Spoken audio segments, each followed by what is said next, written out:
Get up, you street parasite, before I haul you in like trash. Officer Rourke's boot pressed down on Isaiah Boone's cardboard, slowly grinding his only blanket into the concrete as he stood over him, blocking out the morning light. The metal cuffs at his belt gave a sharp, deliberate clink as his hand rested near them. "You think this sidewalk is your living room?" he said, voice loud and cutting for the growing crowd, his breath carrying the bitter edge of coffee and authority. Isaiah didn't move, his worn hands resting calmly on his knees, his gaze steady, despite the weight of humiliation settling around him. A few feet away, a well-dressed older man paused, watching in silence. Rourke leaned in slightly, voice lowering into something colder. "Last chance. Move, or I'll make you disappear." He had no idea the man behind him had the power to end his career before the day was over. Before continuing, comment where in the world you are watching from and make sure to subscribe because tomorrow's story is one you can't miss. The morning sun cast long shadows across the empty sidewalk as Isaiah Boone sat quietly on his flattened cardboard. The paper bag in his weathered hands contained a day-old sandwich from the church outreach program. Each careful bite was measured, deliberate, a habit formed from years of making every meal count. The storefront behind him had been vacant for months, its windows papered over with "coming soon" signs. Isaiah knew the neighborhood was changing. He'd seen it happen before, block by block, pushing people like him further into the shadows. The sandwich wasn't much, but it was breakfast. Isaiah chewed slowly, watching early commuters hurry past without meeting his eyes. His possessions, a worn backpack, a rolled sleeping bag, and 2 plastic bags containing everything he owned, were neatly arranged beside him, taking up as little space as possible. Officer Daniel Rourke's heavy footsteps announced his presence before Isaiah saw him. The cop's polished boots stopped directly in front of the cardboard, casting a deliberate shadow over Isaiah's meal. "Time to move along," Rourke announced, his voice carrying the artificial authority of someone who enjoyed wielding power. "Can't have you camping out here." Isaiah swallowed his bite of sandwich, keeping his eyes lowered. "Good morning, officer," he said quietly. "I'm not blocking anyone's path. Just having my breakfast." Rourke's jaw tightened. "Did I ask what you were doing? This area's getting cleaned up. Developers meeting here in an hour. Can't have you making the place look bad." "I'll be done eating soon," Isaiah replied, his voice steady despite the familiar tightness growing in his chest. "There's nowhere else nearby that's sheltered." "Not my problem," Rourke snapped. His boot connected with Isaiah's backpack, knocking it over. "Move! Now!" A few pedestrians slowed their pace, watching the scene unfold. Isaiah felt their eyes on him, some curious, others uncomfortable, most simply looking away. His cheeks burned with humiliation, but he kept his voice level. "Please, officer, I'm not causing any trouble. Just let me finish my meal." Rourke's face reddened. He kicked the backpack again, harder this time, sending it skidding across the sidewalk. Its contents spilled out: a few pieces of clothing, a worn Bible, some toilet paper, and basic toiletries. Each item that scattered across the concrete represented another small indignity. "You deaf?" Rourke demanded, voice rising. "This isn't a soup kitchen. This is private property." "The building's empty," Isaiah said, carefully placing his sandwich back in the paper bag. "Has been for months." "Oh, so you're a real estate expert now?" Rourke's laugh was sharp, meant to cut. He turned to the growing crowd of onlookers. "You hearing this? The bum thinks he knows property law." Isaiah's hands trembled slightly as he began gathering his scattered belongings. Not from fear. He'd dealt with officers like Rourke before, but from the effort of containing his anger, his frustration, his exhaustion with being treated as less than human. 20 years as a city inspector, Isaiah said quietly, more to himself than anyone else. Before that, I served. I don't care if you were the president, Rourke interrupted, taking an aggressive step closer. Right now, you're nothing but a nuisance. And nuisances get removed. A woman walking past quickened her steps. A man in a business suit pretended to be deeply absorbed in his phone. No one wanted to see this, to acknowledge what was happening in broad daylight on their clean, gentrifying street. Isaiah carefully folded his cardboard, movements deliberate and dignified, despite Rourke's looming presence. He'd learned long ago that sudden movements around angry officers only made things worse. Some of us still have real jobs to do, Rourke continued, his voice dripping with contempt. Can't spend all day arguing with sidewalk campers who think they have rights. Isaiah stood slowly, his knees protesting the movement. At his full height, he was eye-level with Rourke, but he kept his posture non-threatening, shoulders slightly hunched, hands visible. I know my rights, officer, he said softly. I'm not breaking any laws. Is that right? Rourke's hand dropped to his belt, fingers drumming near his handcuffs.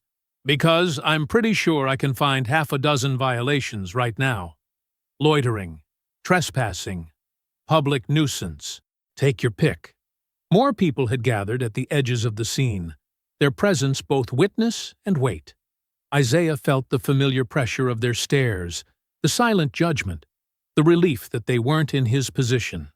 Rourke leaned in close, his breath hot and aggressive. Leave, he said, voice sharp and loud enough for everyone to hear, or I'll arrest you. Isaiah looked up, meeting Rourke's gaze. His eyes were tired but steady, carrying the weight of countless similar confrontations, countless moments of being treated as invisible until he became an inconvenience to be removed. The tension hung heavy in the morning air as Isaiah stood motionless, his belongings scattered across the concrete like broken pieces of his dignity. Officer Rourke's presence seemed to expand, filling the space between them with unspoken threats and barely contained anger. A distinguished figure approached from the direction of the courthouse, his measured stride and formal attire marking him as someone of authority. Judge Nathaniel Price had been walking to a downtown civic meeting when the scene caught his attention. His silver hair and wire-rimmed glasses gave him an air of quiet wisdom, and his dark suit spoke of someone who understood the weight of authority. Real authority, not the kind that needed to be proven with force. The judge paused at the edge of the growing crowd, observing. His eyes took in every detail. The scattered belongings, Isaiah's careful stillness, Rourke's aggressive posture. He watched as Rourke continued to loom over Isaiah, the officer's hand still hovering near his handcuffs. Is there a problem here, officer? Judge Price's voice cut through the tension, calm but carrying the natural authority of decades on the bench. Rourke's head snapped around, his expression shifting as he registered the judge's presence. His posture straightened automatically, some of the aggressive edge bleeding away. No problem, Your Honor. Just moving along someone who's camping illegally. I see, the judge said, stepping closer. His shoes made soft clicking sounds against the sidewalk as he approached. And which ordinance specifically prohibits sitting on this particular stretch of sidewalk at this hour? Isaiah remained silent, his eyes moving between the two men. His hands were clasped in front of him, steady now, watching as someone with real power asked the questions he couldn't safely voice himself. Sir, with all due respect, Rourke said, his tone attempting politeness but strain showing through, this area is scheduled for a developers meeting. We can't have people sleeping on the sidewalk.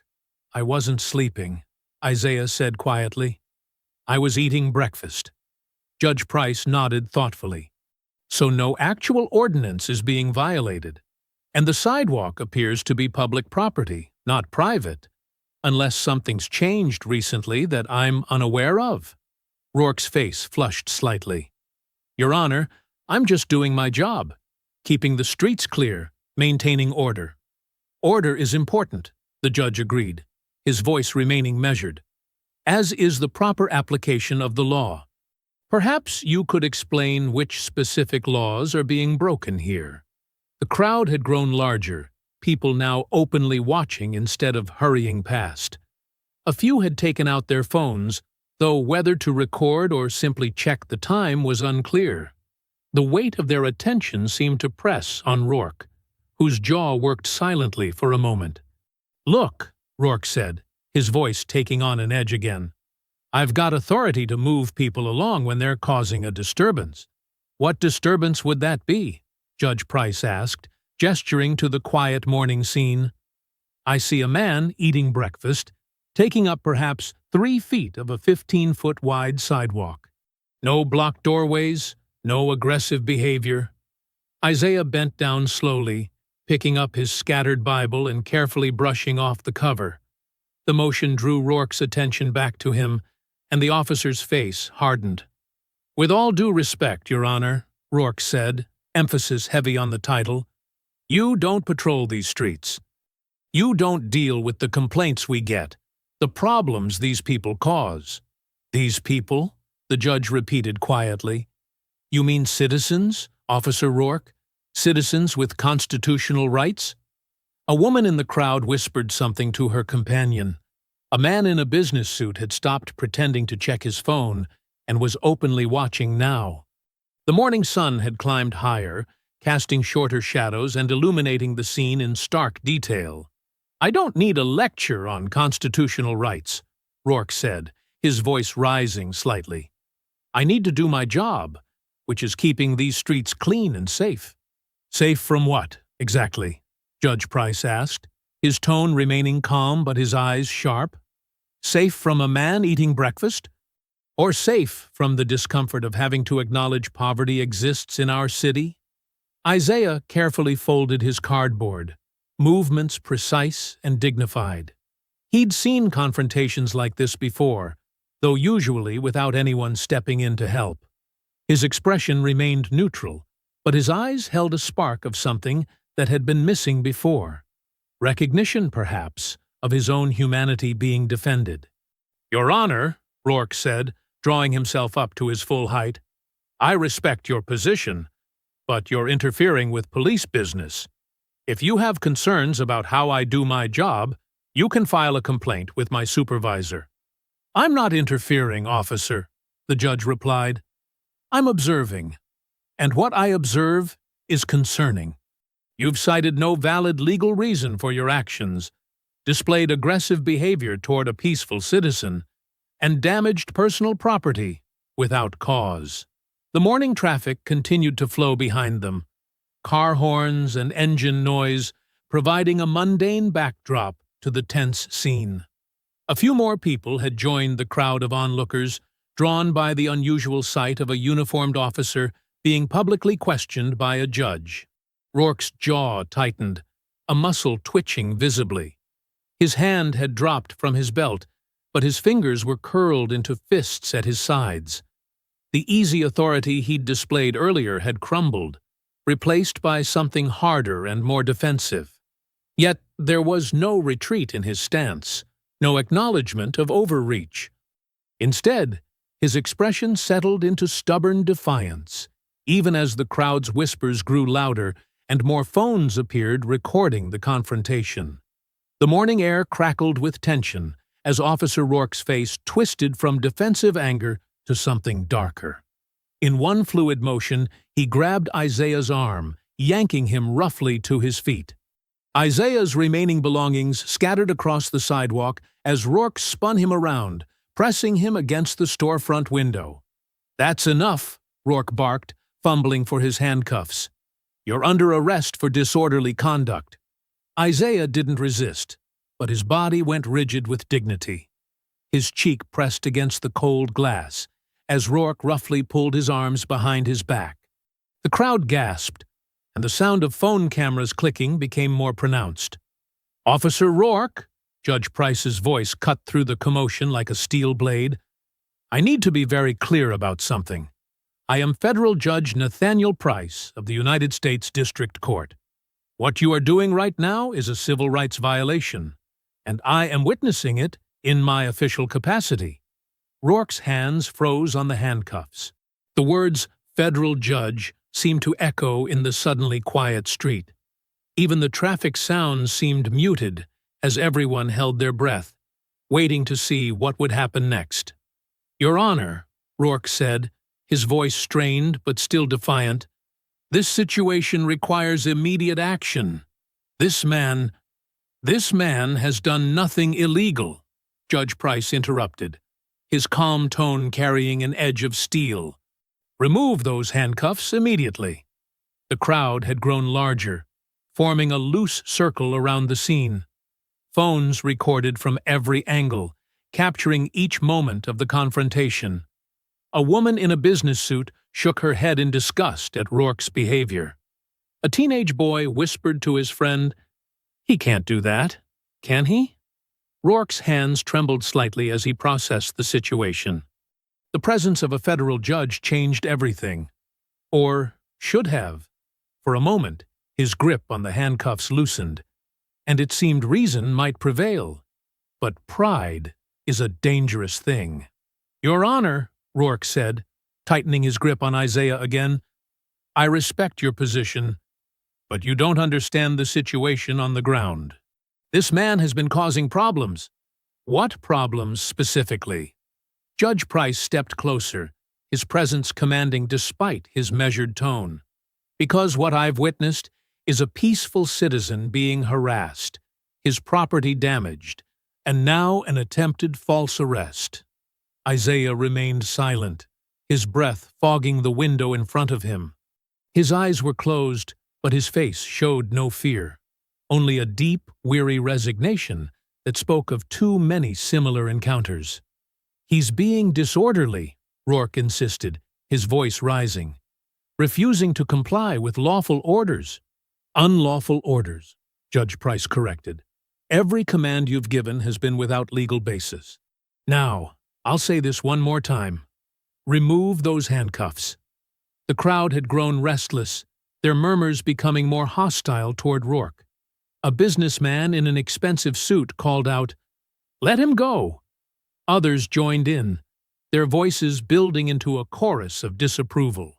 Rourke's face reddened as he glanced around, seeing dozens of phones pointed at him, dozens of witnesses to his humiliation. His jaw clenched as he made his decision. The wrong one. "This man," Rourke announced loudly, trying to project authority he no longer commanded, "is under arrest for disorderly conduct, resisting arrest, and creating a public disturbance." He clicked one cuff around Isaiah's wrist. "Officer," Judge Price's voice had dropped dangerously low, "you are now knowingly violating this man's civil rights in front of a federal judge and dozens of witnesses. Consider very carefully what that means for your career." But Rourke had passed the point of reason. His pride wouldn't let him back down, wouldn't let him admit he'd been wrong. His radio crackled as he keyed it with his free hand. "Dispatch, this is Unit 47. I need backup at 4th and Main. Got a situation with a hostile crowd?" Isaiah finally spoke, his voice quiet but clear. "I haven't resisted anything, officer. I haven't been hostile." "Shut up," Rourke snapped, the command drawing gasps from the crowd. "You don't get to speak now." In the distance, sirens began to wail. Rourke's face showed grim satisfaction as he heard them approaching. "Now we'll get this situation under control." "Under control?" Judge Price repeated, his eyebrows rising. "Officer, you're the only one who's lost control here. You're the only one escalating a peaceful situation into a confrontation." The sirens grew louder as Rourke maintained his grip on Isaiah, who continued to stand perfectly still, neither resisting nor cooperating. The morning sun cast harsh shadows across the scene, highlighting the stark contrast between Rourke's aggressive posture and Isaiah's dignified stillness. "Your backup is coming, officer," Judge Price said quietly. "But consider what you'll tell them. How will you explain assaulting a peaceful citizen in front of a federal judge? How will you justify violating department policy and constitutional rights in front of all these witnesses? The crowd had swelled to fill the sidewalk, spilling into the street. Their phones captured every moment, every word, every twitch of Rourke's face as he tried to maintain his authority while everything spiraled out of his control. The sirens were very close now, their wail bouncing off the buildings. Rourke's radio crackled again with dispatch asking for an update, but he couldn't free a hand to respond without releasing either the handcuffs or his grip on Isaiah. His face showed the growing realization that he'd backed himself into a corner, but pride still wouldn't let him find a way out. "Just following procedure," he muttered, more to himself than anyone else. "Just maintaining order." "Is that what you call this?" Judge Price asked softly. "Order." Two police cruisers pulled up to the curb, their lights flashing against the building windows. Lieutenant Pamela Sloan stepped out of the first vehicle, her movements precise and controlled. She surveyed the scene with practiced efficiency. The crowd with their phones raised, Officer Rourke still gripping Isaiah, and Judge Price standing firm nearby. Recognition flickered across her face as she spotted Judge Price. In an instant, her entire demeanor shifted. Where there had been stern authority, there was now diplomatic concern. She approached with measured steps, her voice carrying clearly to the watching crowd. "Your Honor," she said, inclining her head respectfully, "I apologize for this unfortunate situation. We'll get this sorted out immediately." She turned to Rourke, her tone sharp but professional. "Officer Rourke, release Mr." She paused, looking at Isaiah. "Boone," Judge Price supplied. "Isaiah Boone." "Release Mr. Boone immediately," Sloan ordered. Rourke hesitated for a fraction of a second before complying, his movements stiff with suppressed anger. The handcuff fell away from Isaiah's wrist, leaving a red mark where it had been too tight. Isaiah straightened his clothes with quiet dignity, his face betraying no emotion as he looked at his scattered belongings on the sidewalk. A young woman from the crowd stepped forward to help him gather his things, shooting a glare at Rourke as she did so. "Mr. Boone," Sloan said, her voice pitched to carry to the onlookers, "please accept our sincere apologies for this misunderstanding. You're free to go about your day." She gestured to one of the other officers who had arrived. "Officer Martinez will help you collect your belongings." The crowd began to murmur, some nodding in approval at the apparent resolution, others still recording with suspicious expressions. Judge Price watched the scene unfold, his eyes sharp and observant. "Lieutenant," he said, "I trust this incident will be properly documented?" "Of course, Your Honor," Sloan replied smoothly. "We take these matters very seriously. There will be a full review of the circumstances." She turned to address the crowd. "Thank you all for your concern, but the situation is now under control. Please, go about your business." The onlookers began to disperse slowly, though many continued filming as they walked away. Isaiah had finished gathering his belongings, his few possessions now tucked back into his worn backpack. He stood quietly, waiting. "Mr. Boone," Judge Price said, "would you like me to stay?" Isaiah shook his head slightly. "No, sir. Thank you for your help." His voice was steady, but exhaustion lined every word. As Judge Price reluctantly prepared to leave, Lieutenant Sloan moved closer to Rourke, speaking in low tones that didn't carry beyond their immediate space. She gripped his arm firmly, steering him toward one of the police cruisers. "In the car," she muttered. "Now." Once inside, with the doors closed and windows up, Sloane's diplomatic mask fell away. Her eyes turned hard as she looked at Rourke. "You've created quite a mess," she said, her voice cold. "A federal judge? Really?" Rourke started to speak, but she cut him off with a sharp gesture. "I don't want to hear it. Here's what's going to happen. You're going to write your report immediately. In it, You will detail how Mr. Boone was acting aggressively, refusing commands, and creating a disturbance that required police intervention. But the judge? Rourke began. I'll handle the judge, Sloan interrupted. Your report needs to establish grounds for your initial approach. Make it clear that Mr. Boone's behavior necessitated action. Keep it simple. Stick to department keywords and do not deviate from that narrative. Understood? Rourke nodded slowly, his earlier bravado replaced by a growing understanding of the situation's gravity. Sloan continued, her voice barely above a whisper. I'm going to contact building security right now. That camera above the storefront? That footage needs to be secured before anyone else thinks to request it. The same goes for any traffic cameras or private security feeds in the area. She pulled out her phone, quickly typing out a message. I'm sending a team from technical services. They'll handle the footage collection.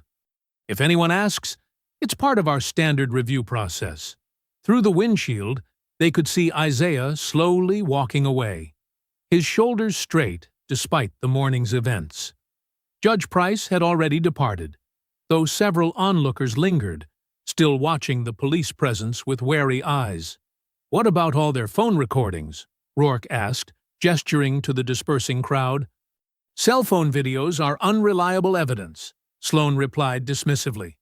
Partial recordings, unclear audio, biased perspectives. We can handle that. Official security footage is different. That needs to be contained. She checked her watch, her movements precise and controlled. You have 1 hour to complete that report. I want it on my desk before any other narratives start circulating. Make it clean, make it believable, and make it stick to protocol. Outside the car, the morning had returned to its usual rhythm. Traffic moved steadily, pedestrians hurried past, and the last few onlookers finally turned away. The incident was already becoming just another story to share on social media, another viral moment to debate online. Lieutenant Sloan watched it all through the tinted windows, her expression now completely stripped of its earlier diplomatic concern. Her eyes tracked Isaiah's departing figure, then swept over the security cameras positioned above the street. She pulled out her phone again, sending another quick message.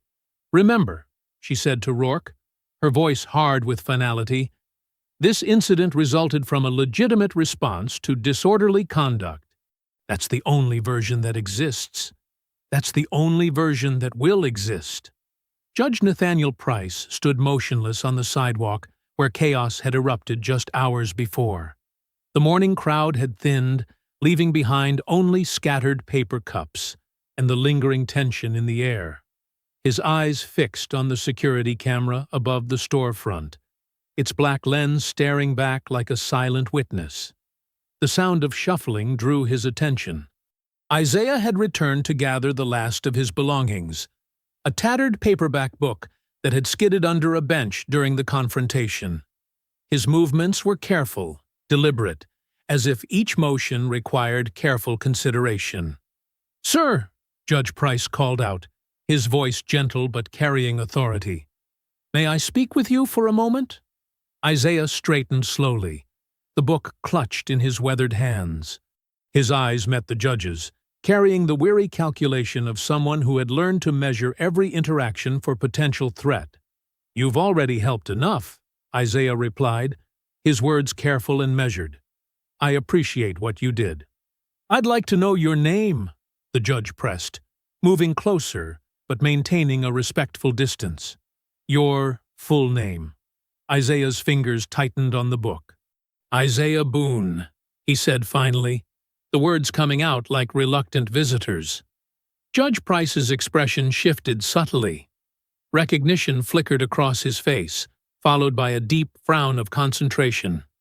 "Isaiah Boone," he repeated slowly. "The city inspector from the Riverside District case?" Isaiah's posture changed instantly, tension running through his shoulders. His eyes darted to the street, as if measuring the distance to escape. "That was a long time ago," he said flatly. 8 years, Judge Price nodded. The unsafe building violations, the corruption investigation that was suddenly dropped. He paused, watching Isaiah's reaction carefully. I remember because it was transferred out of my jurisdiction before I could review the evidence. A bitter smile crossed Isaiah's face. Evidence has a way of disappearing when the right people want it to. You were the lead inspector, Judge Price continued. Your reports detailed systematic code violations in dozens of buildings, properties owned by— Don't! Isaiah cut him off sharply. Those names don't matter anymore. Nothing about that case matters. But Judge Price pressed on, his voice low and steady. You filed official reports about unsafe conditions, structural issues that put lives at risk. Then suddenly, you were gone, and the case vanished into administrative limbo. Isaiah's laugh was harsh, empty of humor. That's a nice way of putting it. I filed reports, yes, documented everything, followed every protocol. His voice took on an edge of old anger. Then I lost my job, my reputation, my home. Funny how speaking up about rich men's crimes makes you the criminal. Tell me what happened, Judge Price urged quietly. Isaiah looked around the street, his movements those of a man who had learned to always watch his surroundings. What happened? The same thing that always happens. Money talked. Truth walked. I became a cautionary tale for anyone else thinking about doing the right thing. You had evidence, the judge prompted. Had is the key word. Isaiah's voice was tired now. Files disappeared. Computer records corrupted. Witness statements recanted. The usual dance. He shook his head slowly. You know how it works, Your Honor. The system protects itself. Judge Price stepped closer, his presence commanding but not threatening. The system failed you, Mr. Boone, but the system isn't just buildings and bureaucracy, it's people. People who can still choose to do what's right. With all due respect, Isaiah replied, I've heard that before. From lawyers, from journalists, from good people who meant well. He gestured to his worn clothes, his meager possessions. This is what doing right got me. This is what justice looks like from down here. The morning sun had climbed higher, casting sharp shadows on the sidewalk. A businessman hurried past, deliberately avoiding looking at them. Isaiah watched him go with a knowing expression. I remember the details of your reports, Judge Price said carefully. The pattern of violations, the connected ownership groups, the timing of inspections being overruled. It wasn't just about building codes, was it? Isaiah's silence was heavy with unspoken confirmation.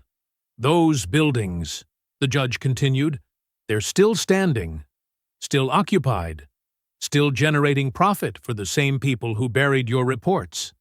And still just as dangerous, Isaiah added quietly. Maybe more now.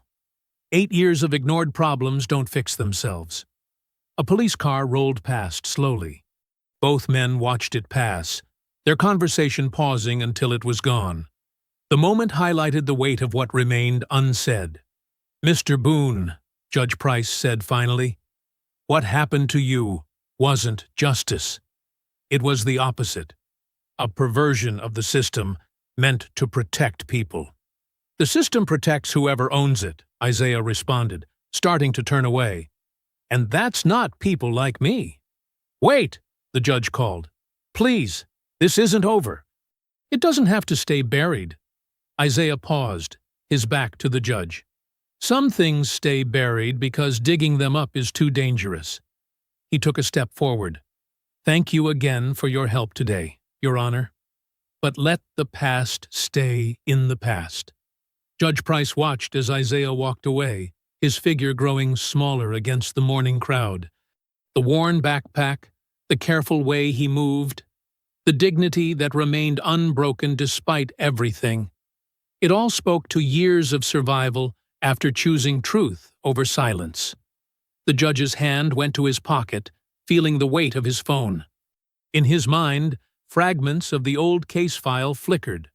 Building numbers, inspection dates, signature blocks, and behind it all, the names of powerful people who had orchestrated a cover-up that destroyed a man's life rather than address deadly violation. Judge Nathaniel Price sat in his chambers, staring at the business card in his hand. The embossed letters caught the early afternoon light. Maya Bennett, legal aid attorney. He'd worked with her before on cases involving systemic abuse. She had a reputation for being relentless when pursuing justice. His intercom buzzed. "Ms. Bennett is here, Your Honor." Maya entered with purpose, her practical suit and worn leather briefcase marking her as someone who spent more time in the field than in cushy offices. Her dark hair was pulled back severely, and her expression was all business. "Judge Price," she said, taking the offered seat. "Your message said this was urgent." "Thank you for coming, Maya." He leaned forward, hands clasped on his desk. "I need your help with a situation that requires delicate handling." Maya's eyebrows rose slightly. "Coming from you? That's interesting. What's the case?" "It's not a case." "Yet?" He described the morning's events, watching her expression shift from professional interest to focused intensity as he detailed Isaiah's background. "The Riverside District violations," she said, recognition clear in her voice. "I remember reading about that. The inspector who got blackballed." She frowned. "The case disappeared so completely, I always wondered what really happened." "So did I." Price's voice was grim. "Isaiah Boone was that inspector. This morning I saw him being harassed by police, and now I'm certain his current situation isn't accidental. It's the result of systematic retaliation." Maya pulled out a notebook, already taking notes. "The original violations. What were we talking about?" "Structural issues in multiple properties, all owned by the same network of shell companies. When Boone started connecting the dots, his life fell apart." Price stood, pacing behind his desk. "I can't directly involve myself. Not with the position I hold. But you—" "I can investigate," Maya finished. "Talk to him. Build a case, if there's something there." She looked up from her notes. "Where can I find him?" Price described Isaiah's usual location. "There's an outreach van that parks near there." "The social workers might know more." He paused. "Maya, be careful. The people behind this, they've already shown what they're willing to do to protect themselves." "They usually do," she replied, standing. "But they also usually make mistakes. Nobody's perfect at covering their tracks." The judge watched her gather her things. He won't trust easily. After what happened. "Good," Maya said firmly. "He shouldn't. Trust has to be earned, especially when the system's already failed someone this badly." An hour later, Maya spotted the outreach van parked in a quiet side street. 2 social workers were distributing supplies, and she recognized Isaiah from the judge's description. He stood slightly apart from the small group, his posture marking him as someone who preferred to remain unnoticed. She approached carefully, making sure he saw her coming. "Mr. Boone? I'm Maya Bennett. I'd like to talk to you about what happened this morning." Isaiah's expression closed immediately. "Nothing happened this morning. That's not what Judge Price told me." She kept her voice low, respectful of his privacy. "He also told me about your work as a city inspector." "Judge Price should mind his own business," Isaiah said flatly, starting to turn away. "The unsafe buildings you reported, they're still there," Maya pressed. "Still occupied. Still dangerous." Isaiah stopped. His shoulders tensed, but he didn't turn around. "I've seen cases like this before," Maya continued. "Whistleblowers targeted, evidence buried, lives destroyed to protect profit margins. But mistakes leave trails, Mr. Boone. Even years later." He turned back slowly, studying her face. "You're a lawyer." "Legal aid. I work with people the systems tried to silence." She held out her card. "I'd like to hear your story. The real story, not the official version." "My story?" His laugh was hollow. My story is what happens when you believe in doing the right thing, when you trust the system to protect you. He gestured at his surroundings. This is my story now. Maya didn't back down. Then, let's change the ending. Those buildings you inspected, how many people live in them now? How many families are at risk because your warnings were buried? Something flickered in Isaiah's eyes. An old pain. A remembered responsibility. I know you tried to protect them, she said quietly. Let me help you finish what you started. You don't understand. Isaiah's voice was tight. These people, they don't just break laws. They break people. They took everything. Not everything, Maya countered. They didn't take your truth, your knowledge of what really happened. She paused. They didn't take your voice, Mr. Boone. They just made you afraid to use it. Isaiah looked at the card in his hand, then at the busy street beyond. I filed every report correctly, documented everything, followed every protocol. His words carried the weight of old frustration. It didn't matter. They had friends in every office that mattered. Friends can be enemies when pressure's applied correctly, Maya said. And documents? They leave traces, even when they're deleted. Nothing disappears completely anymore. The outreach van was preparing to leave. Isaiah watched the social workers packing up, his expression conflicted. One meeting, Maya offered. That's all I'm asking for. Let me hear your story, and then you decide if you want to pursue this. Isaiah was quiet for a long moment, weighing decades of experience against a fragment of hope he couldn't quite suppress. One meeting, he finally agreed, his voice carrying equal parts resignation and resolve. But not here, somewhere private. Maya nodded, understanding the caution. I have an office at the legal aid clinic. Tomorrow morning? Early, Isaiah specified. Before the building gets busy. He tucked her card carefully into his jacket pocket, his movements deliberate and controlled. Maya's office was barely bigger than a storage closet, crammed with filing cabinets and stacks of documents that left just enough space for a desk and 2 chairs. The morning light filtered weakly through a narrow window, casting long shadows across the worn carpet. Isaiah sat stiffly in the visitor's chair, his weathered hands resting on his knees. The clean shirt he wore, probably from a donation bin, hung loose on his frame, a reminder of how much weight he'd lost over the years. His eyes moved constantly, scanning the room, the door, the window, mapping escape routes out of habit. Would you like some coffee? Maya offered, gesturing to the small machine crowded onto a shelf. No. Isaiah's voice was quiet, but firm. Let's just get this done. Maya nodded, pulling out a legal pad. Start from the beginning. Tell me about the buildings you inspected. Isaiah's jaw tightened. Riverside District. 6 apartment complexes, all connected through different shell companies. On paper, they looked separate, but the money all flowed to the same people. He paused, collecting his thoughts. I noticed the pattern during routine inspections. Same violations, same patch jobs, same excuses. What kind of violations? Everything.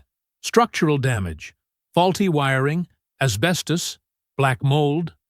His voice grew harder. They'd paint over water damage, hide cracks with furniture, threaten tenants who complained. People were getting sick, but nobody could prove why.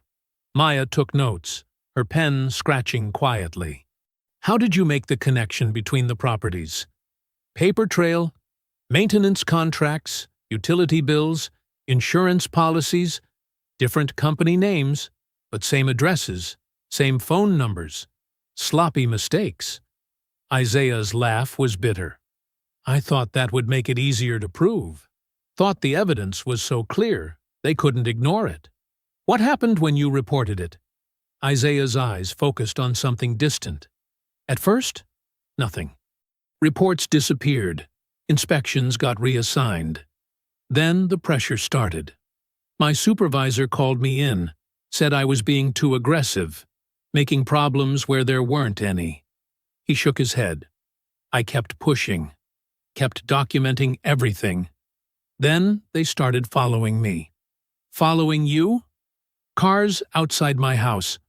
Phone calls in the middle of the night. Someone broke in, but didn't take anything. Just went through my files. Isaiah's fingers drummed restlessly on his knee. My wife started getting scared. My kids? He stopped, swallowing hard. Maya waited, letting him find his way back to the story. The accusations started next, he continued. Anonymous tips about bribes I'd supposedly taken. Fake photos of me meeting with contractors. They even planted cash in my desk. His voice shook slightly. Internal affairs got involved. My union reps stopped returning calls. Even people I thought were friends started avoiding me. How long did this go on? 3 months. Felt like 3 years. Isaiah straightened in his chair, his posture reflecting old defiance. I knew what they were doing. Knew they were trying to break me. But those buildings, there were families in there. Kids. Elderly people who couldn't afford to move. Someone had to speak up. Maya leaned forward. What was the final straw? My daughter's college acceptance got rescinded. No explanation. Just a letter saying her spot had been given to someone else. The pain in his voice was raw, immediate. That same week, my wife's job suddenly disappeared. Position eliminated. Then our mortgage company found errors in our paperwork. They went after your family to get to you, Maya said quietly. Isaiah nodded. My wife took the kids to her sisters, said she couldn't live with the stress anymore. Can't blame her. He looked down at his hands. A week later, they fired me. Misconduct, falsifying reports, taking bribes, everything they'd manufactured. My pension, gone. My reputation, destroyed. Nobody would hire me after that. And the buildings? Still there. Still making money for the same people. Still killing people slowly. Isaiah's voice was tired now. I drive by sometimes, see the same cracks getting bigger, same windows patched with plywood. Nothing changed except my life. Maya set down her pen. But this morning changed something. Officer Rourke's actions, Judge Price's involvement, it creates an opening. A way to revisit everything that happened. Isaiah shook his head. Those people own half the city. They've got judges, politicians, police chiefs in their pockets. What's different now? Digital records, Maya said firmly. Email trails, electronic payments, things that leave traces we couldn't track before. And people talk more now.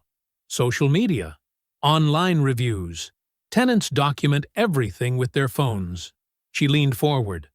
Plus, some of those old connections might have shifted. People retire, alliances change, new investigations uncover old patterns.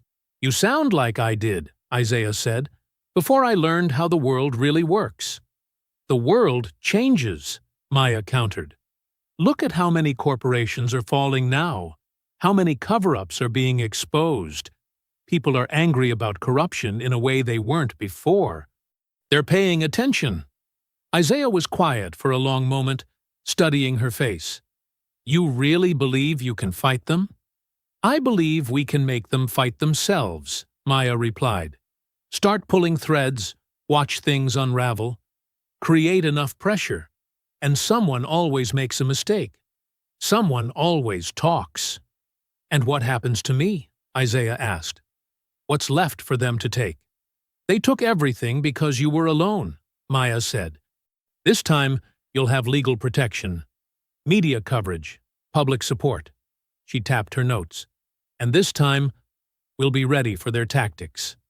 Isaiah's gaze drifted to the window, watching the city wake up outside. The same city that had betrayed him, but also the city he'd tried to protect. Somewhere out there, families were living in those buildings, facing the same dangers he'd documented years ago.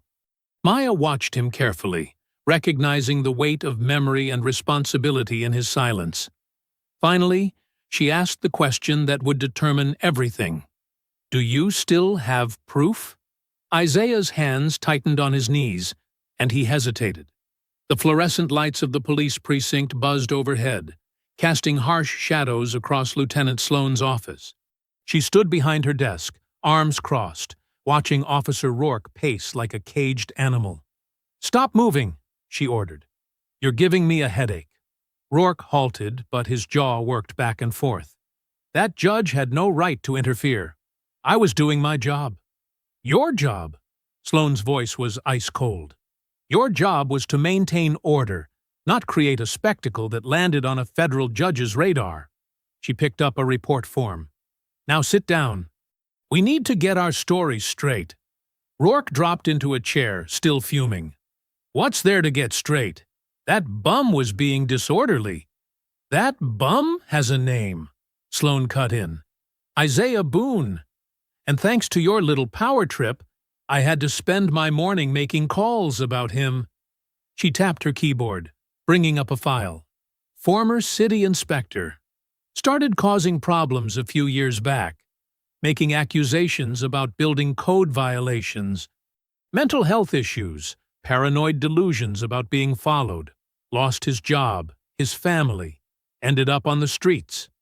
"Perfect," Rourke said, leaning forward. "So he's unstable. If we play it right." Sloan turned the monitor so he could see. "I'm writing it up as a welfare check gone wrong. You noticed concerning behavior. Attempted to direct him to services. He became agitated. Combative." "He wasn't combative," Rourke protested. "He just sat there, being what? Defiant? Threatening?" Sloan's smile was sharp. "Write it how you need to. Just make sure it matches the narrative we're building." Across town, Maya Bennett was hitting walls. She stood outside a coffee shop near the morning's incident, trying to convince the owner to share security footage. "I'm sorry," the woman said, not meeting Maya's eyes. "We had some technical issues this morning. System crashed, lost everything." Maya noticed the woman's hands fidgeting with her apron.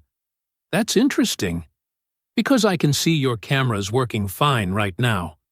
Look, I can't help you." The owner glanced toward the street. "Please don't ask me again."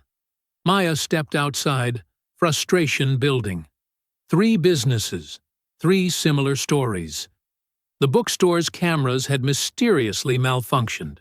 The bank's footage was accidentally overwritten. The parking garage had routine maintenance that morning. Her phone buzzed. A text from a witness who'd recorded the incident. "Sorry, deleted the video. Phone storage full." Another dead end. She walked to her car, making notes. The pattern was too perfect, too coordinated. This wasn't just Rourke covering his tracks. Someone with authority was orchestrating this, making calls, applying pressure. Back at the precinct, Sloan was on the phone, her voice professionally concerned. "Yes, I understand your organization wants to help, but Mr. Boone has shown increasingly erratic behavior. We're worried about liability issues." She paused, listening. "Of course, we care about the homeless population. But for everyone's safety, it might be best to direct him to other resources outside the area." She hung up, marking another name off her list. 3 outreach organizations contacted, 3 agreements to redirect Isaiah if he sought help. The net was tightening. Rourke returned with his completed report. Sloan scanned it, nodding approvingly at the careful construction of threat and instability. "Good. File it immediately. And Rourke?" She fixed him with a stern look. "No more confrontations. If you see him again, radio it in. Let others handle it." "Yes, Lieutenant." He hesitated at the door. "What if that judge makes trouble?" "Judge Price has his own concerns to worry about," Sloan said smoothly. "I've already spoken with people who can remind him of that." Maya's next stop was the homeless outreach center where Isaiah sometimes got meals. The director, Tom Harris, had always been friendly and cooperative. Today, he barely opened his door. "I'm sorry, Maya. We have no record of Mr. Boone using our services." His eyes darted nervously. "Tom, I was here last week when he got breakfast. You know him." "Our policy is not to discuss individual clients." He started to close the door. Maya caught it. "Who got to you? What did they threaten you with?" "Please," he whispered. "We can't lose our funding. We help hundreds of people." The door clicked shut. Maya stood there, pieces clicking together in her mind. The disappeared footage, the synchronized stories, the sudden silence from witnesses, the pressure on outreach groups.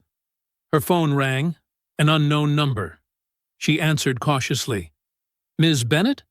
The voice was professional, female. "This is Sandra Morton from the Bar Association Ethics Committee. We've received some concerning reports about your recent activities." Maya ended the call, her hand shaking slightly. They were moving fast, pulling strings she didn't even know existed. This wasn't just a rogue officer or a department covering its tracks.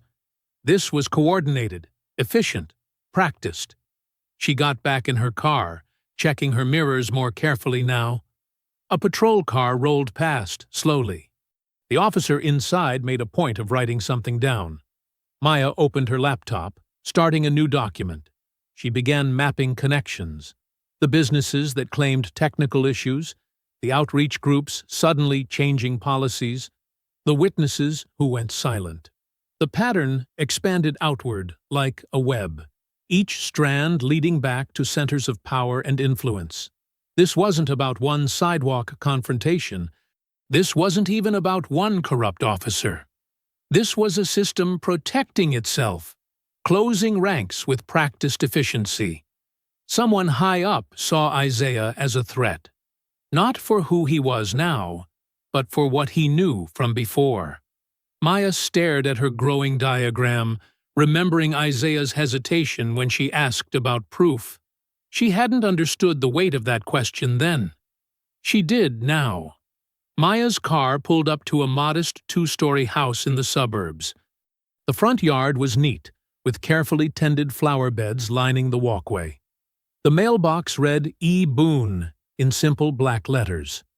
She double-checked the address she'd found through public records, then took a deep breath. The walk to the front door felt longer than it should. Maya had made countless difficult visits to clients' families, but this one was different. This wasn't just about a case. It was about reuniting what remained of a broken family. She pressed the doorbell. Inside, she heard movement, then footsteps approaching. The door opened, revealing a woman in her late 50s. Evelyn Boone had the same steady gaze as her brother, though hers was sharpened by years of working as a school principal. She wore reading glasses on a chain around her neck and carried herself with natural authority. "Can I help you?" Evelyn asked, her tone professional but guarded. "Ms. Boone, I'm Maya Bennett. I'm an attorney, and I need to speak with you about your brother, Isaiah." The change was immediate. Evelyn's composed expression cracked, pain flashing across her features before she could hide it. "I'm sorry, but I don't discuss my brother with strangers." She started to close the door. "He's alive, Ms. Boone," Maya said quickly. "I spoke with him today." Evelyn froze, her hand still on the door. "That's not possible. We searched for years. The police said—" Her voice trembled slightly. "Please," Maya said softly. "Let me explain." Minutes later, they sat in Evelyn's living room. Family photos covered the walls, graduations, holidays, celebrations. But Maya noticed the gaps, the missing years where Isaiah should have been. "Where is he?" Evelyn asked, her hands clasped tightly in her lap. "Why now? After all this time?" Maya explained the morning's events, watching Evelyn's face grow increasingly pale. When she described Isaiah's current situation, homeless, discredited, alone, Evelyn pressed a hand to her mouth. "I should have looked harder," she whispered. "We gave up. The police said he'd probably left the state, started over somewhere else. They showed us evidence. She trailed off, realization dawning. They lied to us, didn't they? It seems that way, Maya confirmed gently. Isaiah was here the whole time, just invisible. The system made sure of that. Evelyn stood abruptly, moving to a cabinet. She pulled out a thick folder, its edges worn. I kept everything. News clippings about the corruption he reported, copies of his letters to the department, photos from when he still worked as an inspector. She turned to Maya, her voice stronger now. Where can I find him? An hour later, Maya's car pulled up to a small park where Isaiah sometimes spent afternoons. He sat on a bench, watching children play on the swings. He looked smaller somehow, more vulnerable, as if expecting the world to strike at him again. Evelyn got out of the car slowly, her steps uncertain. Isaiah hadn't seen them yet. Maya stayed back, giving them space, but remaining close enough to intervene if needed. Isaiah! Evelyn's voice shook. He turned, and for a long moment, brother and sister just stared at each other. Decades of separation hung between them like a physical barrier. Evelyn, he said finally, his usual quiet dignity cracking. I'm sorry. I'm so sorry. She rushed forward then, pulling him into a fierce hug. Isaiah stiffened at first, unused to human contact, then gradually relaxed into his sister's embrace. Don't you dare apologize, Evelyn said fiercely. You did nothing wrong. We're the ones who stopped looking. They sat together on the bench, the evening light casting long shadows across the grass. Isaiah spoke haltingly, explaining pieces of his story, how the department had systematically destroyed his credibility, how they'd cut him off from resources, how shame and fear had kept him from reaching out. I couldn't bring that danger to your door, he said. They made it clear what would happen if I didn't disappear. Evelyn wiped tears from her cheeks. You protected us by staying away. It wasn't a question. They threatened your job at the school, Isaiah confirmed quietly. Said they'd make sure you never worked in education again. I couldn't let that happen. Maya watched as Evelyn took her brother's weathered hands in hers. Well, I'm retired now. They can't threaten my career anymore. She looked at him firmly. And I'm not letting you disappear again. It's not safe, Isaiah protested. After this morning, you let me worry about that, Evelyn cut him off. I have a spare room, security cameras, and enough anger to fuel a small revolution. She turned to Maya. What do you need from us? Maya stepped forward. First, we need to get Isaiah somewhere safe. They're already pressuring local shelters and outreach programs to turn him away. He's coming home with me, Evelyn said, her tone leaving no room for argument. Let them try to stop that. Isaiah looked between them, uncertainty warring with desperate hope on his face. The police will have to go through me to get to you, Evelyn finished. And trust me, brother, I've handled worse than bullies with badges. I was a high school principal for 25 years. For the first time since Maya had met him, Isaiah smiled, small and hesitant, but real. The evening had deepened around them, but the crushing isolation that had surrounded him for so long had finally cracked. Maya watched as Evelyn gathered Isaiah's few possessions, as she guided him to her car with gentle determination, as she fussed over his thin jacket and tired eyes. The system had worked hard to erase Isaiah Boone, to make him invisible and alone, but they hadn't counted on the fierce love of a sister who'd found him again. Evening settled over the city as Maya's phone buzzed continuously. She sat at her desk, surrounded by stacks of legal documents, watching a shaky video clip for the 10th time. Someone in the crowd had managed to capture part of Rourke's confrontation with Isaiah, and despite the police department's efforts, it had found its way online. This changes everything, she said to Isaiah, who sat quietly in her office. The video showed Rourke's aggressive stance, his hand reaching for his weapon, the fear in bystanders' faces. Most importantly, It captured his words clearly. "I don't care if you have rights. You don't belong here." Evelyn, who hadn't left her brother's side since their reunion, leaned forward. "How many views now?"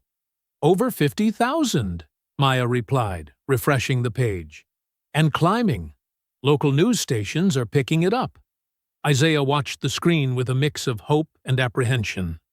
After decades of being ignored, the sudden attention felt overwhelming. "They'll try to bury it," he said softly. "Too late," Maya smiled, turning her laptop to show them the latest headlines. "Police Department places officer on administrative leave pending investigation." The local news website displayed Rourke's official photo alongside coverage of the incident. Comments flooded the article, many from witnesses who had been present that morning. The story was growing legs. Lieutenant Sloan released a statement. Maya continued, reading from her screen. "The department takes all allegations of misconduct seriously. Officer Rourke has been placed on administrative leave while we conduct a thorough internal investigation." She looked up. "It's damage control, but it's a start." Isaiah shifted uncomfortably in his chair. "Last time I thought things would change. They destroyed my life instead." Evelyn reached over and squeezed his hand. "This time, you're not alone." Maya's phone rang, another reporter seeking comment. She'd been fielding calls all afternoon as the story spread. Each news outlet wanted to know more about Isaiah's background, about his history with the city's building inspection department. "There's something else," Isaiah said after Maya finished the call. "Something I haven't told you yet." He paused, gathering his thoughts. "When they forced me out, I couldn't take anything with me. But I had help, Father Michael at St. Augustine's. He kept some things safe for me." "What kinds of things?" Maya asked, instantly alert. "Records, inspection reports, photos of code violations that were never addressed." Isaiah's voice grew stronger. "Evidence of bribes, names of officials who looked the other way. Father Michael hid them in the church basement." Maya sat up straighter. "Is he still there? At St. Augustine's?" Isaiah shook his head. "He passed away 5 years ago. But he told me once that everything was still there, waiting. Said he'd made sure it would be safe until it was needed." "We need to go there," Maya said, already gathering her things. "Now, before anyone else realizes what might be hidden in that basement." The drive to St. Augustine's was tense with anticipation. The old church stood dark against the evening sky, its stone walls holding decades of secrets. A young priest answered their knock, listening carefully to their explanation. "Father Michael," he smiled in recognition. "He left very specific instructions about certain items in the basement. Said the right person would come asking someday." He led them down narrow stairs, past rows of storage rooms, to a small door at the very back. Inside, cardboard boxes lined metal shelves, thick with dust. Isaiah moved slowly among them, reading faded labels, until he stopped at one marked simply Records MF. "His initials," Isaiah explained, carefully lifting the box. "Michael Flanagan." They carried the box back to Maya's office, where they spread its contents across her desk. Hundreds of pages of documentation lay before them. Inspection reports with attached photographs, internal memos, handwritten notes detailing conversations and threats. Father Michael had preserved everything. "Look at this," Evelyn said, holding up a stack of photographs. They showed crumbling support beams, exposed wiring, compromised foundations, all in buildings that had later been declared safe. Maya examined document after document, her expression growing more determined. "This is a gold mine," she said. "Not just about your case, Isaiah, but about the whole system of corruption. Names, dates, specific violations that were covered up." Isaiah picked up a photo of himself from 15 years ago, standing in front of a construction site. He looked younger, confident, unbroken by what was to come. "They said I was lying," he said quietly. "Said I had no proof." "Well, you have proof now," Maya replied firmly. "And the timing couldn't be better. With the video going viral and media attention growing, this evidence will be impossible to ignore." Evelyn started organizing the documents into categories, her educational administrator skills coming in handy. "We need to make copies," she said. "Multiple copies, stored in different places." "Already on it," Maya nodded, feeding pages through her scanner. "I'm sending encrypted files to trusted colleagues. No one can make these disappear." Isaiah watched them work, feeling something he hadn't experienced in years: hope. Not just a fleeting moment of possibility, but solid, documented hope. The kind backed by evidence and witnesses and public attention. His phone buzzed. Another news alert about Rourke's suspension. The officer's face looked less intimidating now, more like what he truly was: a bully whose power was slipping away. "Isaiah," Maya called softly. He looked up to find both her and Evelyn watching him. "You okay?" He nodded slowly, touching the box that had waited so patiently to reveal its truths. "I think," he said carefully, "this time might be different." The evening deepened outside Maya's office windows, but inside, hope continued to build. Document by document, truth by long-buried truth. The city's machinery moved fast once darkness fell. By midnight, Lieutenant Sloan had mobilized a full response, her carefully crafted press statement hitting news desks across the city. Recent allegations against the police department are based on unreliable sources and outdated, potentially falsified documentation, the statement read. "The individual making these claims has a history of mental instability and making unfounded accusations." Maya's phone rang at 1 a.m. "They're already discrediting the evidence," she told Isaiah and Evelyn, who had stayed late at her office. "Someone high up is pushing back hard." Isaiah sat slumped in his chair, watching the late-night news coverage shift. The sympathetic tone from earlier was morphing into something else. "Former city inspector with history of erratic behavior," one caption read. Another showed his old personnel file photo next to the word "disputed" in bold letters. "This is how it started last time," he said quietly. "They twist everything until you don't recognize your own truth anymore." Evelyn paced the office, anger evident in every step. "But we have the documents. Father Michael's records are being challenged," Maya interrupted, scanning a new email. "They're claiming the chain of custody is broken, that the documents could have been altered during their time in storage. They're even suggesting Father Michael wasn't mentally competent in his later years." A knock at the door made them all jump. 2 uniformed officers stood in the hallway, faces neutral, but stance aggressive. "Ms. Bennett?" one asked. "We need to speak with Mr. Boone regarding allegations of false statements to law enforcement." Maya stepped between them and Isaiah. "My client has no comment. Any questions can be directed to me during business hours." "Ma'am, we have concerns about his current mental state and—" "Get out!" Maya's voice cut like steel. "Now! Or I file harassment charges." The officers withdrew, but their presence left a chill in the room. Isaiah's hands trembled slightly as he reached for his coffee cup. At 2:30 a.m., Evelyn's phone lit up with a text from her neighbor. "There are police cars outside your house," it read. "They're saying they have a warrant." "What?" Evelyn's voice cracked. "They can't. They have no right." Maya was already dialing. "Judge Price? I'm sorry to wake you, but we have a situation." But even the judge's intervention came too late.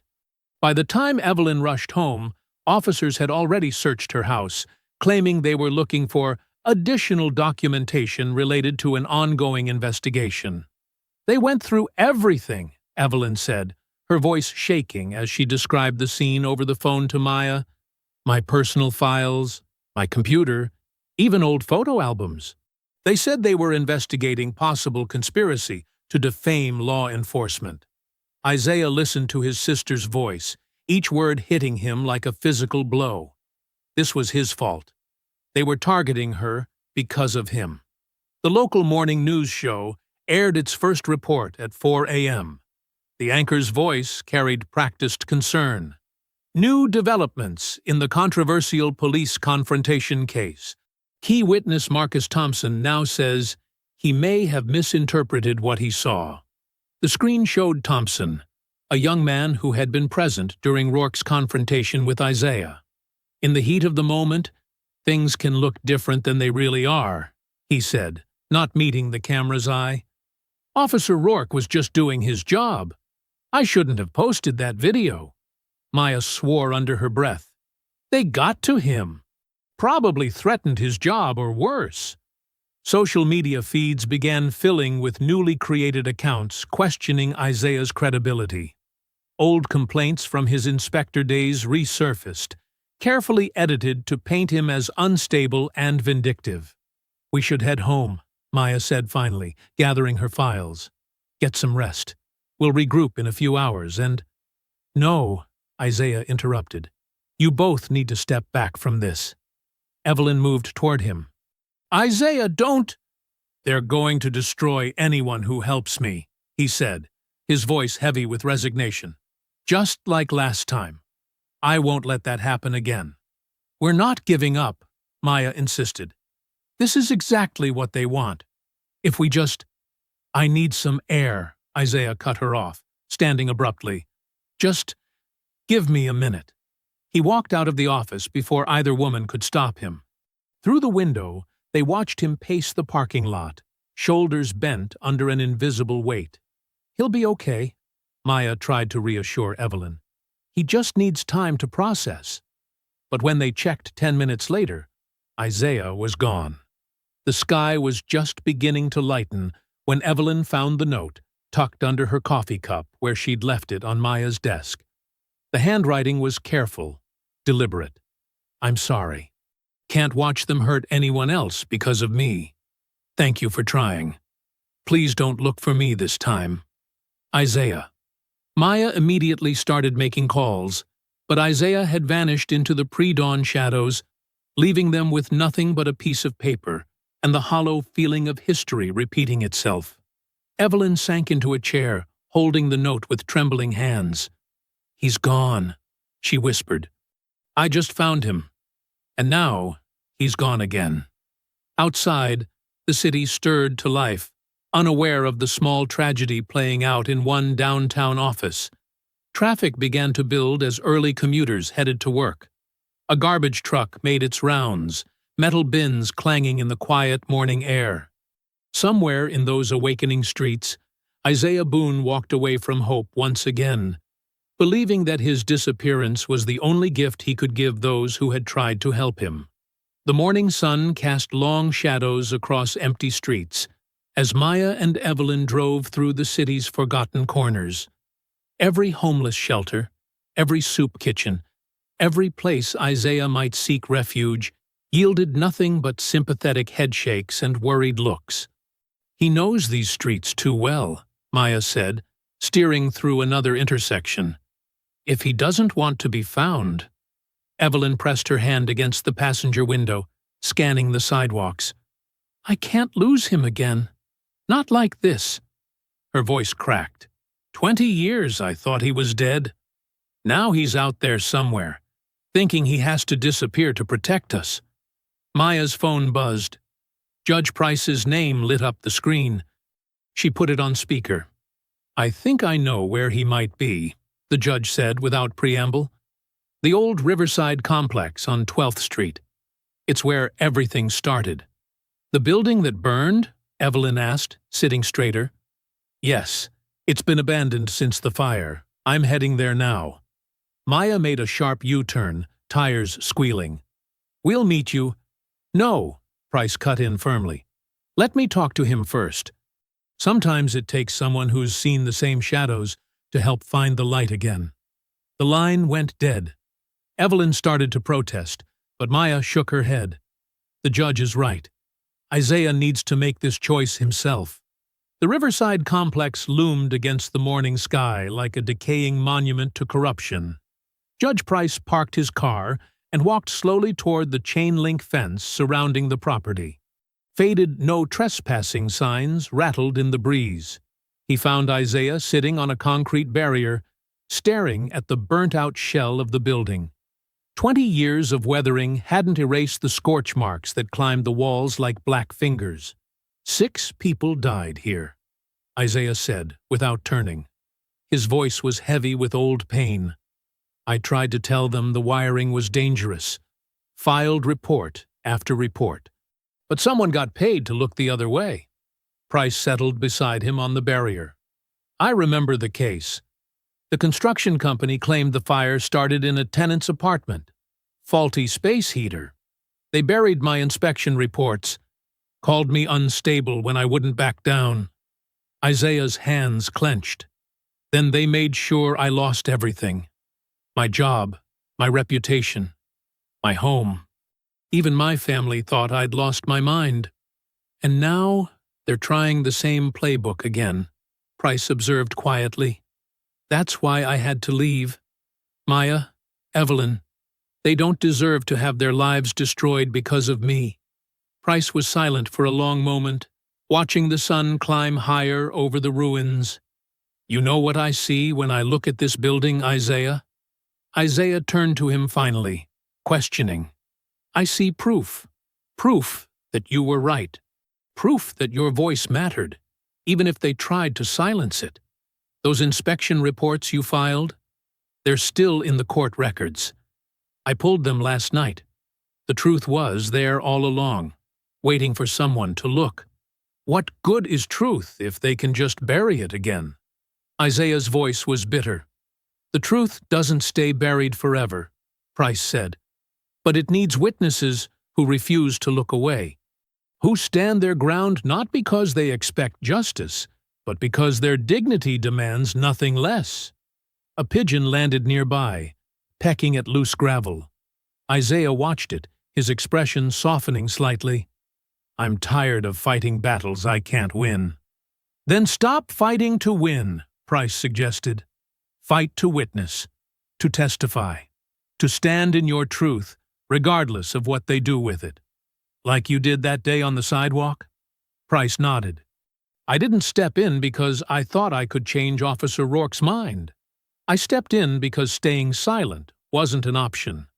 Some moments demand we speak, even if no one listens. Isaiah stood, walking closer to the fence, his fingers curled around the metal links. When I was inspecting buildings, I used to tell myself that even if I could only save one person, it would be worth it. Somewhere along the way, I lost that. It's not too late to find it again, Price said. Maya's already gathering evidence of witness tampering. Evelyn's ready to testify about the search of her home. The system's pushing back hard because they're scared. Of what? One homeless man? Of the truth you carry. Of what happens when people start asking why a respected city inspector ended up on the streets. Of the paper trail that leads from this building to the present day. Price stood, joining Isaiah at the fence. They're not just trying to discredit you now. They're trying to bury their own past.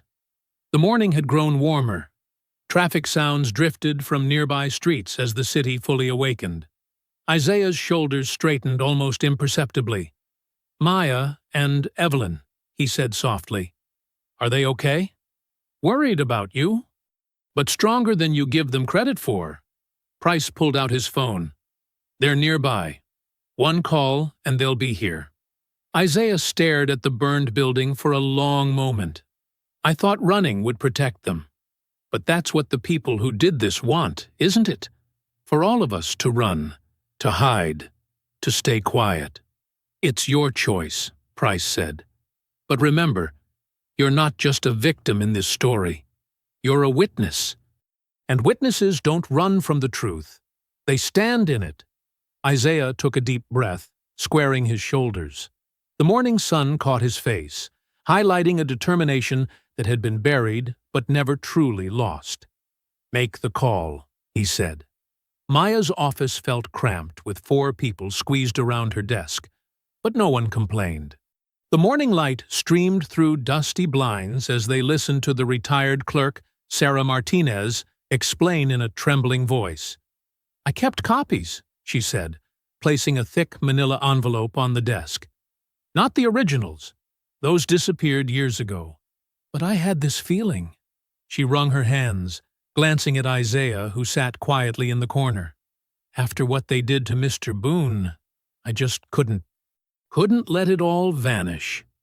Maya carefully opened the envelope, spreading out yellowed papers and old computer printouts. Her eyes widened as she scanned the documents. "These are system logs from the building department's database." Isaiah leaned forward slightly, his weathered face tightening. "The inspection reports?" "More than that," Maya said, organizing papers into neat piles. "These logs show exactly when files were accessed, modified, and deleted. Look at these timestamps." Judge Price adjusted his glasses, examining the printouts. 3 days after the Riverside fire. Multiple entries were altered. "I was just a clerk back then," Sarah said, her voice steadying as she spoke. "I noticed the changes because I had processed Mr. Boone's original reports. When I mentioned it to my supervisor," she swallowed hard, "he told me to forget about it if I wanted to keep my job." Maya pulled out her laptop, typing rapidly. "These modification dates match perfectly with the timeline Isaiah gave us. And look," she pointed to a series of user IDs.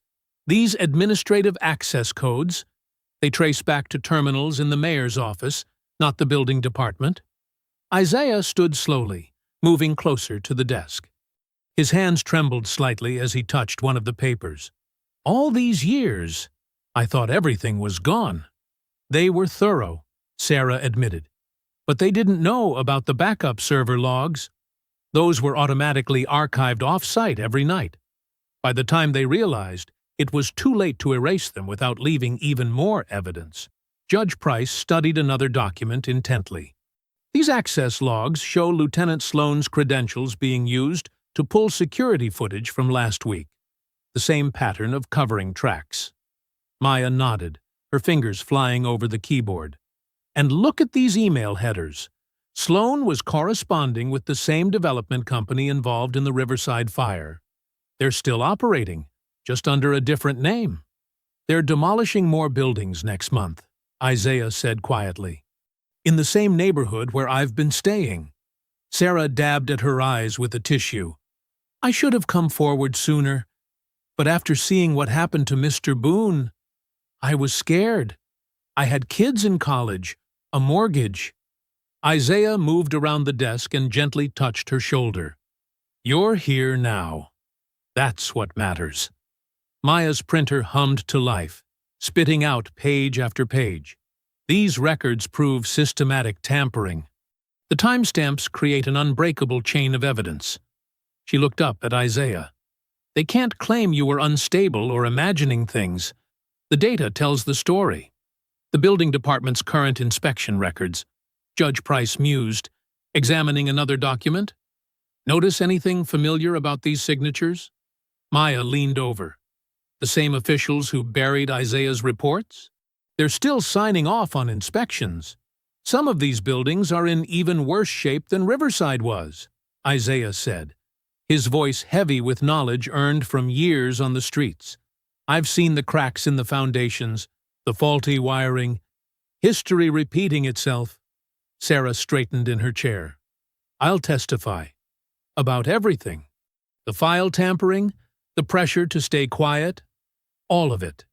Maya began organizing the documents into clear plastic sleeves, her movements precise and purposeful. "With these records and your testimony, we can prove both the historical pattern and the current attempt at cover-up. The timestamps don't lie." "They'll try to discredit me," Sarah said nervously. "Say I'm disgruntled, that I stole confidential documents." "Let them try," Maya replied firmly. "Every attack they make will only reinforce the pattern of intimidation. And these access logs are self-authenticating under federal rules of evidence. The timestamps and user IDs create their own validation. Isaiah stood by the window, looking out at the city skyline. All those years on the street, I thought I'd lost everything that mattered. My work, my reputation, my voice. He turned back to the room. But the truth was here all along, waiting. Truth has a way of surfacing, Judge Price said quietly. Sometimes it just needs patient witnesses. Maya continued preparing the documents, cross-referencing each page against her digital copies. We'll need to move quickly, before they realize what we have. Once these records become part of the official court file, they can't be buried again. Sarah watched the careful documentation process, her shoulders gradually relaxing. What you said about the current inspection records, about history repeating, maybe that's why I finally came forward. I couldn't bear to see more people get hurt. Your testimony connects everything, Maya explained, sealing another document sleeve.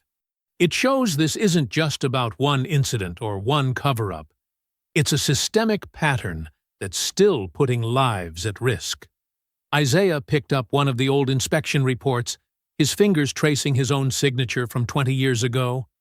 All that time, I thought I was crazy, seeing dangers no one else would acknowledge, fighting shadows that no one else could see. The shadows were real, Maya said, looking up from her work. And now we can prove it. The morning light had strengthened, pushing back the office shadows. Maya's desk disappeared under organized stacks of evidence, each page a piece of truth finally restored, each timestamp a vindication 2 decades in the making. Sarah stood, smoothing her skirt with shaking hands. What happens now? Maya closed the last document sleeve with a decisive snap. Now we let the evidence speak for itself.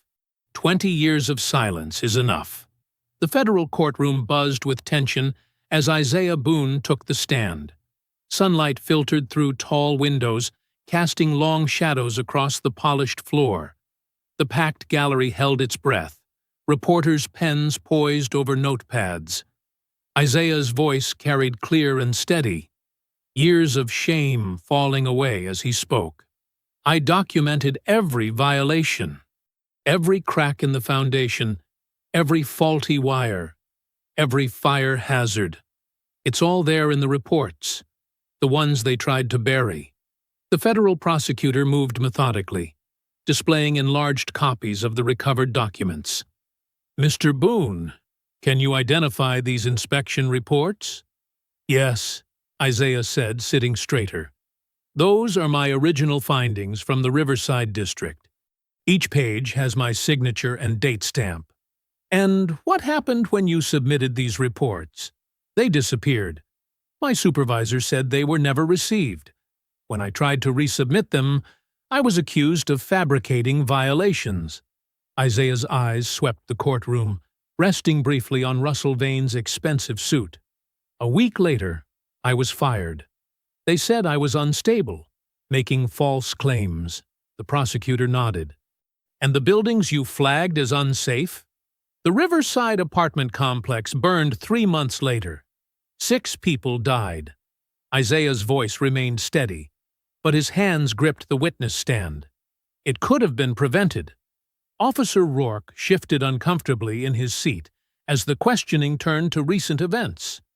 Under cross-examination, his arrogance crumbled rapidly.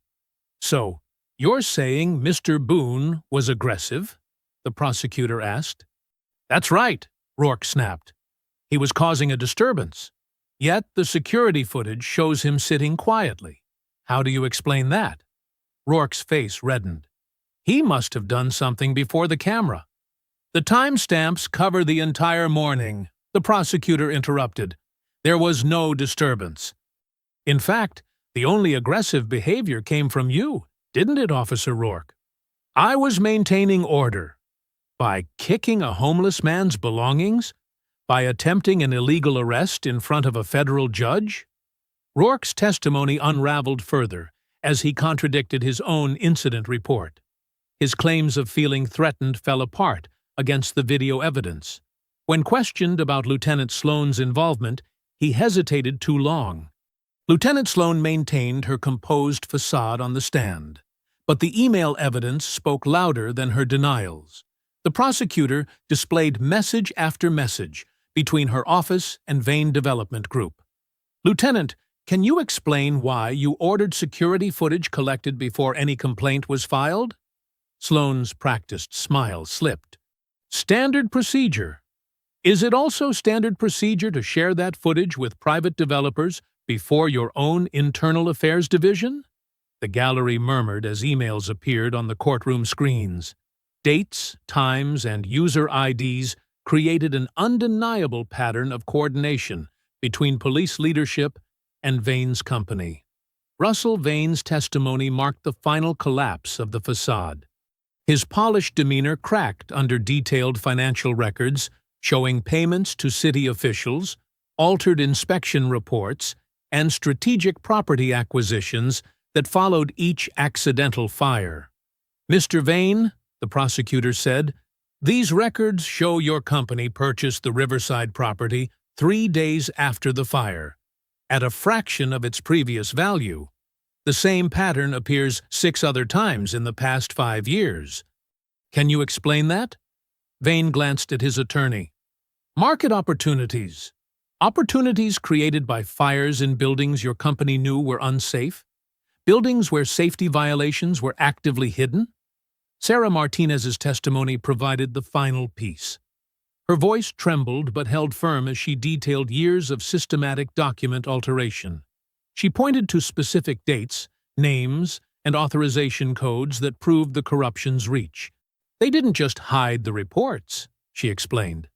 "They changed inspection records, deleted violation notices, backdated approvals, but the system logs caught everything, every deletion, every change, every cover-up. The evidence mounted in methodical waves. Isaiah's original inspection reports, the tampered database records, emails between developers and city officials, money transfers, altered documents. Each piece connected to the next, building an irrefutable picture of decades-long corruption. The gallery watched in stunned silence as the prosecutor displayed a current map of the city. Red dots marked buildings with hidden violations. Yellow dots showed properties acquired after suspicious fires. Green dots represented upcoming demolition sites. The pattern was impossible to ignore. "This isn't about one incident or one cover-up," the prosecutor said. "This is an ongoing criminal enterprise that turned public safety into a profit center. They didn't just ignore violations, they exploited them. They didn't just silence whistleblowers, they destroyed lives to protect their scheme." Isaiah sat quietly as the final evidence was presented. He watched Rourke's defiance crumble into fear, saw Sloan's composure crack under the weight of her own emails, observed Vane's expensive suit wilt as his empire of paper and lies collapsed. The federal judge leaned forward. "Given the extent of evidence and the ongoing nature of these crimes, I'm ordering immediate action." He nodded to federal marshals stationed around the courtroom. "Take them into custody." The gallery erupted in murmurs as marshals moved in. Rourke stood up, protesting loudly, but his voice shook. Sloan remained seated, her face a mask of resignation as handcuffs clicked around her wrists. Vane's attorney frantically whispered legal advice, but the developer had finally run out of strings to pull. Throughout the courtroom, more marshals were already moving. Their radios crackled with coordinated arrest orders.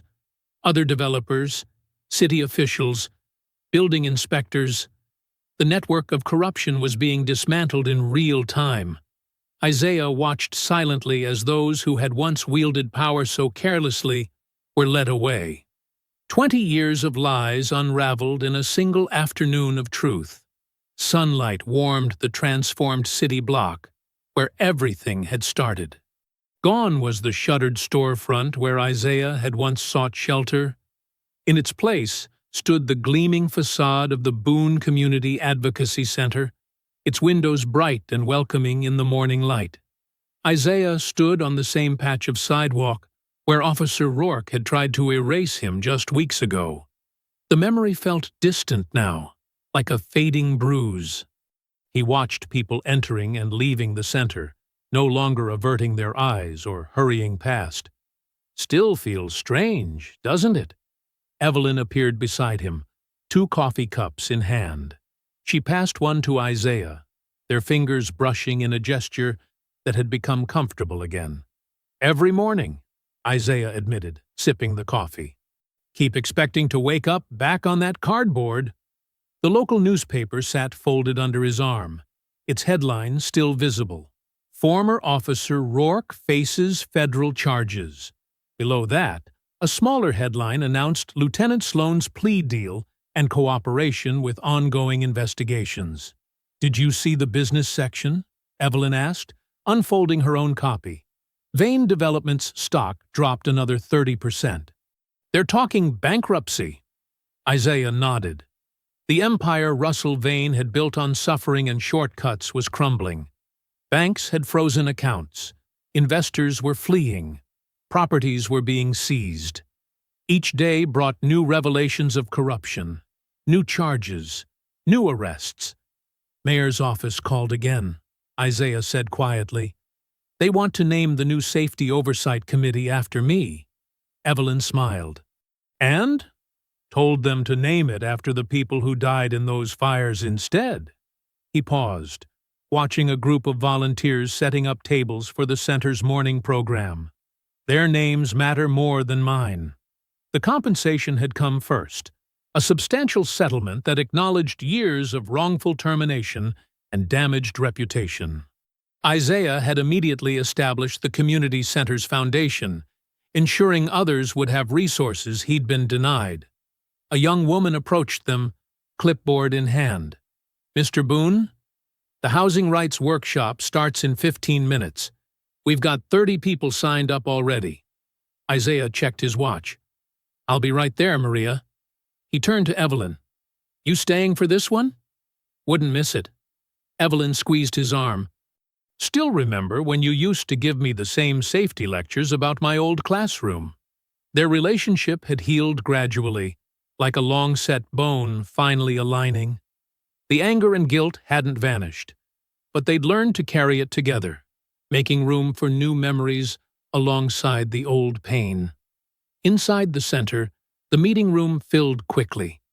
Isaiah recognized faces from the streets, people he'd shared cardboard and conversations with during his years of invisibility. Now they sat in proper chairs, received genuine help, spoke without fear of being silenced.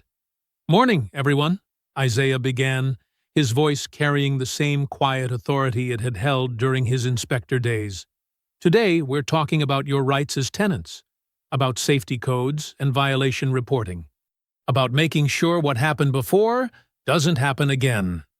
The session moved smoothly, people asking questions, taking notes, sharing experiences.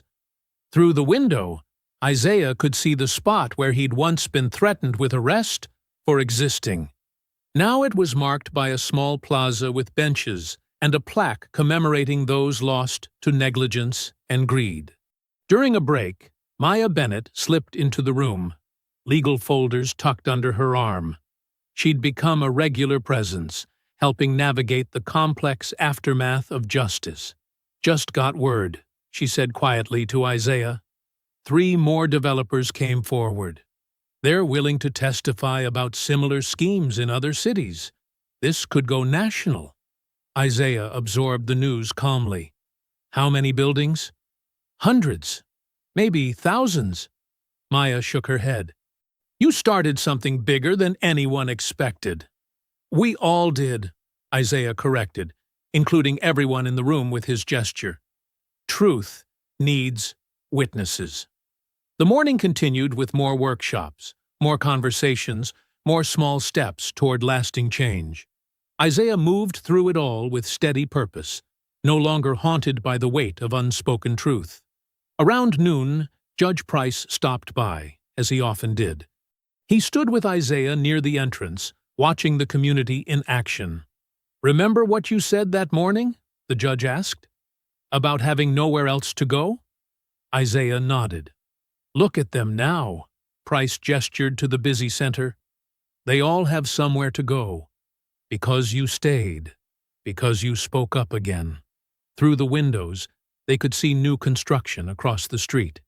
Not luxury condos or expensive shops, but affordable housing built to proper safety codes, inspected by honest eyes, documented with transparent records. A group of city council members arrived for the afternoon session on policy reform. They greeted Isaiah with genuine respect, not the hesitant acknowledgement of guilt, but the earned recognition of his expertise and integrity. "Mr. Boone," one council member said, "we've reviewed your original proposals from 20 years ago. Would you be willing to help us implement them properly this time?" "That's why we're here," Isaiah replied, leading them toward the conference room. Evelyn watched from nearby, pride evident in her expression.